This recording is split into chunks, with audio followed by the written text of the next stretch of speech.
Welcome back. The Senate race in Ohio between Democrat incumbent Sherrod Brown and challenger Bernie Moreno could determine which party controls the Senate. And the latest polls have the candidates neck and neck. An estimated $450 million is being spent on this race, making it the most expensive non-presidential race in U.S. history.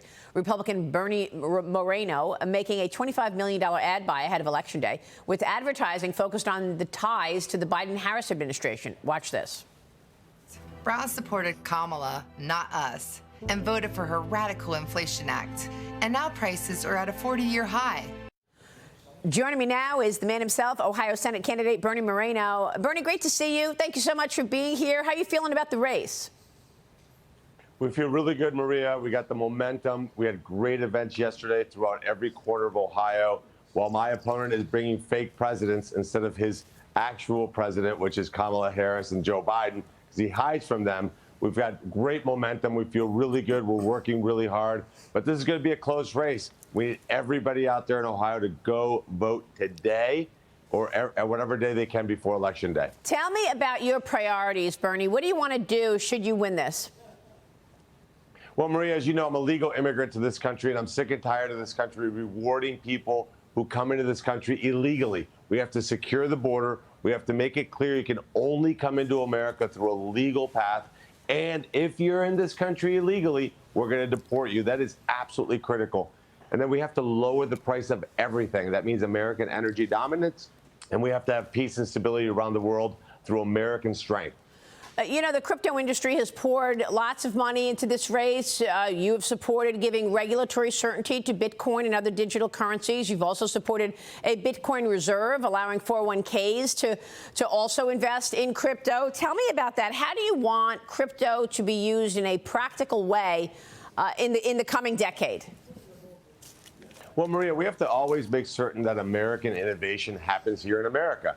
And what's happening is because of people like Sherrod Brown and Elizabeth Warren, they're pushing the industry overseas. Europe is way ahead of us, something I never thought I'd say in the technology sector. So we have to make certain that the crypto companies understand what the regulation is, what the tax policy is, so that this technology flourishes right here in America. Sherrod Brown, unfortunately, is the least qualified person I can think of to regulate crypto. He doesn't even understand how email works, let alone understand how this technology works. So we need people who actually know what they're doing, Maria. Yeah, well, look, at this point, I think people are questioning whether or not the people actually writing the legislation and the framework around Bitcoin actually understand Bitcoin and digital assets. Well, the punchline is they absolutely don't, Maria. They have no idea. Yeah. I mean, these are the least qualified people. These are people that are just way past their prime, that have no idea how technology works. That's the problem. We need people in Washington, D.C., that it's a new generation of people who actually understand technology. As you know, I built a technology company using blockchain that is now providing software to multiple state governments. It's doing really well. It's saving them a fortune. We need people in Washington, D.C. who are going there to actually get things done with a basis in knowledge and not just want a job because it's the only job they can get. Bernie, I'm with Mehek Cook this morning on set. Mehek, jump in here. Well, Bernie, it's great to see you. I think I've been very clear during this race that I believe that Sherrod Brown is a fraudster. He has been in office for 30-plus years. He's a career politician. But what really surprised me was my 90-plus-year-old grandmother. She is a lifelong proclaimed Democrat who not only voted for Donald Trump, but she voted for you. And what she had to say was she believes under Kamala Harris, the American dream is dead. But she believes that you're going to bring prosperity and peace back to Ohio. What would you say to her and so many other independents and Democrats who are leaning your way? And how will you do that? Well, Mahat, thank you so much to your grandmother. Every vote is appreciated, and I will do that. Look, I've pledged to serve 2 terms, and during those 2 terms, I want to bring jobs to Ohio. I want to bring businesses to Ohio. We got to reverse our population decline. At the end of World War II, we were the absolute capital of steel, rubber, computing.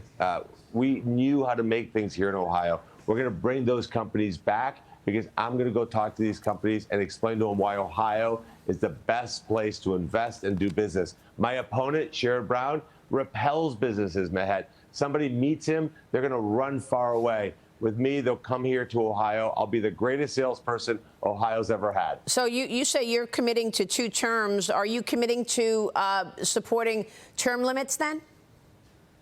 Oh, Maria, I'm the chair of U.S. term limits for Ohio. That's what we need in Washington, D.C. We got to drain the swamp, get a new generation of leaders there, and fix this country once and for all. Yeah, I mean, I wonder if you can do it without doing term limits for the people around the elected officials. I mean, I asked Joni Ernst this one day, and she said, look, if you're going to do term limits for elected officials, you need to do term limits for the people that work in the offices. You can call them deep state, you can call them the machine, but they too should face term limits. Do you agree? Oh, absolutely. And look, the reality is somebody like me who has experience building businesses, you hire a staff of people who have different points of view. You don't use recycled staffers that have been there 20, 30, 40 years that only think about what happened in the past. You know, we got to think about people who have a forward vision, who look at obstacles as inconveniences and plow through them. This is how you build your businesses. This is how you're successful. And the business people of this country have got to step up, Maria, and go to Washington, D.C. to serve. If there's one thing that comes out of my campaign, is that. Bernie, I want to get back to the issues most important to voters right now, and that's inflation and immigration. Thousands of African migrants have flocked to a small Ohio town, the village near Cincinnati. Lockland, Ohio, is home to nearly 3,500 residents. So you got 3,500 residents. But county officials estimate that an additional 3,000 migrants from Mauritius are now living there and are overwhelming the village. The Lockland mayor calling the wave of immigration unstable and is asking for federal help. Do you know what's going on here? What can you tell us about this small town in Ohio that is being overrun by illegal migrants? Well, what happens is you got to understand how they got there. So they all fly to Mexico. They get smuggled across our border by the drug cartels. They're explained exactly what they have to do, which is raise their hand and claim asylum. And then the United States government flies them wherever they want. So they fly them to Cincinnati Airport. They then use WhatsApp with their new cell phone they got from Customs and Border Patrol. They then call their relatives and go, this is great. You get free food, free health care, free housing. You get education. You get a stipend every month. We have to stop these incentives. They're crazy. That is just extraordinary. And I know that has a lot of impacts. It's not just a national security worry. It's an issue in schools. Young kids have a lot, they're now faced with much bigger classrooms. Many of them don't speak English. Bernie, real quick before you go, have you thought about Senate leadership and who you want to see there? Mitch McConnell stepping down. Who should get the job? Whomever has a vision for how they're going to work with President Trump to get the agenda implemented, to get everybody's voice heard in the Senate, and make certain that we're committed to a common agenda and can bring the entirety of the caucus together. Well, whoever can do that has my vote. That was my question, because I think voters are going to be upset if you get another Mitch McConnell-like figure who's not in line with President Trump. I know John Thune, John Cornyn are talked about. Rick Scott wants the job. Do you have a favorite? No, look, I'm focused over the next 6 days to win. And then I'll focus on that. But that's going to be a consequential vote for me, Maria, because 2 terms, this could be the only majority leader I have. So that's the most important vote I'll take after I win. All right. Thanks very much, Bernie. We'll be watching your race. Bernie Moreno joining us this morning in Ohio. Thanks, sir. Stay with us. We'll be right back.